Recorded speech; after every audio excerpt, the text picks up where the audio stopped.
Guys, isa mapagpalang araw po sa ating lahat at medyo matagal-tagal po tayo hindi nakapag-upload ng video natin dito sa YouTube. So, ayun guys, muli mag-upload ako ulit ng aking mga trabaho. So, ito yung project natin ngayon guys. Ayan. Ano? So, ano lang kulang lang ito guys, ano lang bubong. Pinaka Euro. O yan. Yan o. So ito yung pinagkakabalahan ko ngayon. Kaya medyo matagal-tagal ako nakapag-upload sa ano ko, sa video ko, sa YouTube. Ito yung pinagkakabalahan ko. So yan guys. So medyo matagal-tagal namin inantay yung ano nito, yung ilalagay namin na gutter. So andito dumating na. So nagawa na namin lahat yung yung kakabit namin. Ito yung angle niya, ayan. Ayan o. Ay angle na yan para dito sa may kanto yan, dito. Dito. Yan. Dito yan ilalagay. Paganon, tapos paganon. So nabuo na lahat 'yon, yung yung gutter namin na ginawa. So yun na lang, ikabit na lang namin. Yun guys, so yung namin. Kung napapansin niyo, mayroon siyang steel matting na nakalagay. So talagang sinadya yung lagyan dahil lalagyan tong ng insulation foam. Yan ilalagay diyan. Para di sa mainit, mayroon mag-absorb ng init ng araw. Makatulong siya na hindi siya masyadong iinit sa loob. So ito, nakapatong pa lang yan guys. Ayan. Tatanggalin pa namin yung iron na yan. Lalagyan namin ng insulation foam. So yan, kakaiba yung forma nito guys kasi ang niya, yung pinaka-gutter niya dito sa loob. Kung napapansin niyo, ayan o. Ayan. So yung pinaka-gutter niya nandito sa loob. Kasi puro pyroll yan guys sa labas, sa gilid. Yan pyroll lahat yan. Panikot pa ganun.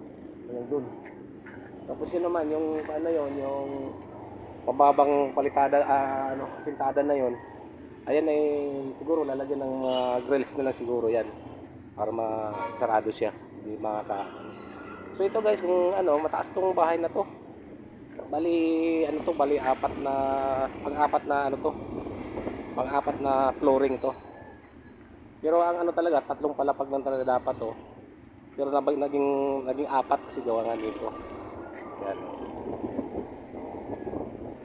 So ito, lang ito, parang rest house na lang to dito sa taas. Pag yung may-ari, dito na siya mag-tambay. Magkaroon dito ng bilyaran dito sa portion na to. Tapos dito, siguro kwarto. Tapos doon, naman, tambayan naman doon na mayroong doon din magkanta-kanta doon. Video kay ganyan, pwede doon sa may dulo. So ito guys, matagal-tagal ko na namin ginawa to, yung bahay na to. Pero ang gawa ko talaga dito, yung mga baka lang lahat. Mga bintana, pati yung hagdanan na yan, ayan o. Ayan. Hanggang baba yun. Napansin nyo sa labas ng bahay yung hagdanan. Kasi ang second floor kasi nito sarado siya, walang doon sila titira. Yung may-ari, pamilya. So yun guys, ang namin dito. Ito naman yung bubong natin guys. Ito. Ayan, nakalagay dito. So baka bukas siguro araw ng Lunes, baka kakabit na rin namin yan. Pero unahin mo na yung gutter talaga kayo. Mas mahirap maglagay ng gutter pag nandyan na yung bubong. So ayun. So buo na yung gutter. Ang gutter pala natin ito guys, stainless. Ito. Yan. May mga gagamitin natin gutter. Ito, nabuo ko na yung niya. Yung meron siyang downspout dito. Yan. So, dito itutok yung tubo. Para pag na sa tubig ulan. Yan mag-dispute yung tubig ulan na daan. So ito guys, itong bahay na ito maganda to pag natapos kasi ang ano nito, ang kalito parang parang bermuda dito, yung bermuda grass yung ilalagay dito sa flooring niya. Yung banda rin sa ano, ito dito ang kursi na to, ito yung pahingahan nila. Yan.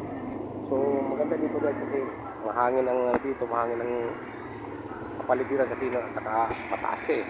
Sarap magtambay dito guys. So yun na, yun ang gagawin namin bukas, gutter. So mayroon yata rin kaming pandin dito, yung kung gagawin na siguro dito, hindi ko lang alam kung informe sa ano nang may-ari kung ilalagay na iba namin yun o hindi na. Kasi kung napapansin niyo yung pa namin dito, yung pinaka pasya board ay ano lang, 2x6 lang kasi 2x3 na tubular, pinagdubli ko lang kaya naging 2x6. Pero yung gutter niya ay 7 inches yung lapad, ay yung taas, yung lalim.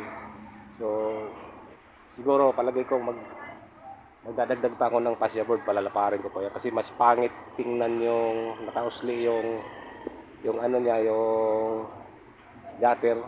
Mas mataas, mas bababa yung gutter kasi sa pasya board, pangit tingnan yun. Siguro yun lang siguro ang pinaka namin dito gagawin. Nadagdagan ko na lang ng isa pang 2x3 yung pinaka pasya board namin. Tapos saka namin ilagay yung ano, yung gutter. Kasi ang gutter kasi city yung ano, tapos size lang yung pasya board. Siyempre, ang nangyayari doon, parang mas mababa yung gutter kaysa ano sa pasya board. Hindi magandang tingnan. So, yun na lang ang gagawin namin doon. Dadagdagan ko lang yung pasya board. So, ito 2x6 lang kasi yan guys, kasi dalawang 2x3 lang yan. So, gagawin namin 2x6 para umusik siya kahit mga 1 inch lang, pwede na yun. So, yun guys, papaliwanag ko lang po. At maraming salamat po sa nagsusubaybay sa aking mga kaibigan ko dyan sa YouTube, sa YT. Sobrang salamat po sa inyo. At ito nagbabalik na po ako sa pag-upload dito. So maraming salamat po at good luck po sa ating lahat.